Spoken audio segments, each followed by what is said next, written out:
Hi, hello, welcome to another raid build video for Mewtwo. This is the, I don't know, like third or fourth one I've done. Here are some more Pokemon. I got two more Pokemon that I've tested for several hours that I think work great for Mewtwo. You can see one on the screen right now. You can also see that's old Steve. That's why this voice talking right now doesn't line up with that, because I'm using old footage to show off these Pokemon. Now, before I dive into the first Pokemon, I will say both of these Pokemon do not need to terrestrialize. So another thing I've been seeing online is just people don't have enough shards to change their Mew to bug, or they don't have enough TMs, or they want to use a different Pokemon. So I gave you guys different non-Mew builds a couple days ago. Here are two more. And the first one being Delphox. You can literally use the Delphox you got from the 7-star raid Delphox. You don't have to change a whole lot besides giving it EVs, because it already has perfect IVs. You don't need to terrestrialize it. We're going to start there. And both of these Pokemon end up being support. So Delphox has the moveset Mystical Fire, Light Screen, Howl, and Helping Hand. If you want to mud slap, you can mud slap your heart out. If you want to wish, you can wish too. Wish is not my priority, but if that makes you feel better about running Delphox, you're more than welcome to. I think the four moves I recommended are really great. Now, I saw some people suggest, like, why don't you make a Sableye build, or why don't you make a Spiritomb build? The problem with that kind of stuff is those Pokemon aren't doing anything unique, and or those Pokemon aren't doing anything that Mew isn't already doing better, right? Like, in order to be a attacker, can you do more damage than Mew? Keep in mind that Mew gets a 20% stat boost and a 50% HP boost, so that is pretty important to the Mewtwo raid. But specifically, the Pokemon I picked last week did do things that Mew could not do, right? Oranguru could Instruct, the Umbreon would Screech, and I will still say this, if you haven't seen my Umbreon build, go back and watch that video. It is by far one of the Pokemon that accelerate raids so much faster, and Umbreon is such a champion for support in these raids. But speaking of support, Delphox is another great support. To play this, you might not be hitting Light Screen ever, maybe, if you have a Mew that has Light Screen Life Dew standing next to you, but obviously Light Screen is still really great. You don't have a Mew standing next to you using Light Screen. We're going to put the Light Clay on it just so your Light Screen gets 8 turns. Mystical Fire is just like Snarl. It's just like Struggle Bug. It's a fire type move that will lower the special attack by 1 stage. And then the actual move that we care about the most here is Howl. Like I said just a couple of moments ago, this is a move that Mew cannot do. And there's a handful of Pokemon that know Howl in this game, but I think Delphox does it one of the best here. One of the best because it's also paired with Mystical Fire. But Howl will increase every Pokemon standing next to you, their physical attack by 1 stage. So how I play this is I open up with a Mystical Fire, just 1. And then because usually the attack Mews are doing 3 Struggle Bugs, then 3 Swords Dances, then they're terrestrializing to do big damage. What you can actually do is you can Mystical Fire once, and then you can Howl 4 times. And what happens is by the time you're done with your 4th Howl, the Mews should be ready to terrestrialize and attack after 1 Swords Dance. So the Mew is going to Struggle Bug 3 times, Swords Dance once. You're going to do the other 4 stat boosts with Howl, then they'll be able to terrestrialize and do damage. So, like the Umbreon, you're accelerating the raid so you can get Mewtwo done faster. And then once they're terrestrialized and +6, you just helping hand them so they do more damage. And that's pretty much it. And then you can re-howl them again after their stats are reset. So the whole point of Howl is just so they do less Swords Dances so they can start attacking faster. So then you get through the raid even quicker. I didn't mention this with Umbreon, but I will mention it here. Is that Umbreon should be attacking last on its first turn, just like Delphox. So if you don't understand how the raid boss works, this doesn't apply. This applies to Mewtwo, but every other raid boss in the game, the boss will attack you when you attack it. So Umbreon being a dark type Pokemon, it's going to take a lot of damage from Aura Sphere right away. So as an Umbreon player or as a Delphox player, what you should do is you should watch your team let that light screen go up first from a Mew, and let 2 struggle bugs from the other Mews go up. That way, when you hit Snarl as an Umbreon, or when you hit Mystical Fire as a Delphox, that first hit is going to hit you behind the light screen and behind the 2 struggle bugs. So you will take less damage right off the bat.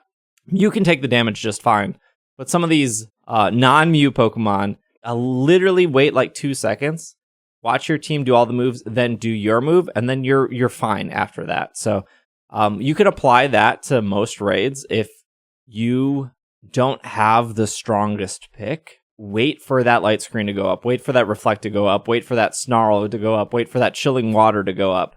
Sometimes not a race in raids.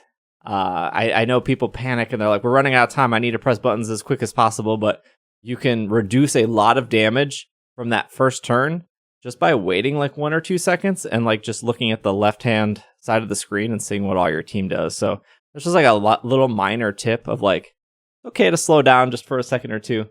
But Delphox is a real champ here. So again, it's a Pokemon that you might already have. EVs are really simple, just 252 HP, 252 defense. So you can put the last 4 into special defense. And yeah, so like I said, I would open up with a Mystical Fire.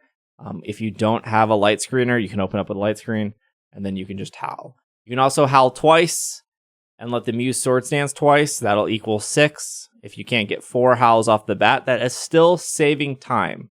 So the whole point of this Delphox is so the Mews get to +6 faster, so you can do damage faster, so the raid is completed faster. I think Delphox is great. He's maybe a little bit harder to use than Umbreon. It's just because you have to pay a little bit more attention to your team's stats with how boost that up. The next Pokemon we have here is another Howler, but they do something different than the other one. Howler, I think that's it. We have Screamtail. Now, Screamtail is naturally a very bulky Pokemon here. And again, it's another Pokemon that you do not have to terastallize. There's actually no reason to terastallize Delphox at all. You could make a case for terastallizing Screamtail here. I did actually a normal type Screamtail, so my Body Slam did a little bit more damage. Obviously, Mewtwo will change its strategy from Psy Striking you to Aura Sphering you. But as we've seen with Umbreon, as long as there's like 2 to 3 Struggle Bugs / Snarls and the light screen is up, you're never going to faint. But Screamtail's a little bit different than Delphox. What we're doing with Screamtail is we are doing the Howl strategy that I just explained for Delphox, so I won't go over that again. Obviously, that's just to make the Mews standing next to you do more damage faster. But here we have Body Slam. And Body Slam has a 30% chance to paralyze. As the Mews are setting up their Struggle Bugs and their Swords Dances, you can do a couple early Body Slams to fish for paralysis. Mewtwo being paralyzed behind the Raid Shield really slows him down. That is beneficial to your entire team. It has the Helping Hand as well. You can swap that out for a light screen. You can also put Crunch on here. If you do put Crunch on here, I would terastallize Screamtail to Dark type Tera. So this is why this makes it a little bit different than Delphox. So Howl will boost everyone's attack by 1 stage, including your own. So if you're howling the Mews and you're doing 2 to 4 howls, you're also boosting your own attack stat by 2, 3, 4. And that means your Crunch will do more damage. Crunch also has a 10% chance of lowering the defense stat. But I would maybe only do Crunch if you do the Dark type Tera, so you can get that. So you can do more damage to the shield phase. But that's if really you're playing with a coordinated team. I wouldn't take that on with randoms. And then finally we have Misty Terrain. Misty Terrain will prevent those freeze boosts. Misty Terrain will prevent you from being frozen from Mewtwo's Ice Beam, although Mewtwo doesn't really Ice Beam Screamtail at all. That might be for other Pokemon standing next to you. And then we're just going to put the Terrain Extender on Screamtail. That'll last 8 turns instead of 5 turns for Misty Terrain. So you can Misty Terrain a little bit earlier than the shield breaks, and then you have that coverage from being frozen. Or you can start off with a Misty Terrain and then Misty Terrain 8 turns later, and that should cover the whole raid altogether. And then we have 252 HP, 196 defense, and 60 in special defense. So this is just a way to do the Howl boost, but also to fish for paralysis for Mewtwo. So 2 different Pokemon that do not need to Tera One of them you should already have from the 7-star raid builds, but I tested these both over a couple days for a couple hours, and they both work great. Personally, I like the Delphox a lot, and I like the Umbreon from my last video a lot, so I wanted to try to find Pokemon that you guys might already have lying around that you wouldn't need Tera shards for, that might already be level 100, like the Delphox. When you catch it, it's already level 100. So if you're still looking for Mewtwo help, I will be streaming on Monday and Tuesday before the DLC comes out doing Mewtwo's. I'm sure I'll be able to sneak in Mewtwo's after the DLC comes out, because Mewtwo's here for another like 10 days when this video goes up. So I want everyone to get their Mewtwo. I want everyone to get their mighty mark on Mew. So if you have not done your Mewtwo and you need help, come by my Twitch stream. We'll be able to help you out. Or if, I'm not around, the Discord, which I'll leave in the pinned comment below, we'll be able to help you out as well. So if this video is helpful to you, feel free to like it, subscribe, all that stuff. It's really, really helpful to the channel. This will probably be my last raid video for Mewtwo, since it is only around for 10 days. I did make a couple other builds, but they're not nearly as consistent as the ones I've published.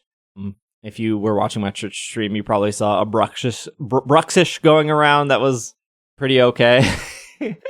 And a couple other Pokemon, but these are the consistent ones. And like I said, I think a lot of people probably have an Umbreon lying around, and I think for sure if you've been keeping up with the 7-star raids, you definitely have this Delphox lying around, and it's really great. So thank you for watching. I'll see you guys next time. Bye.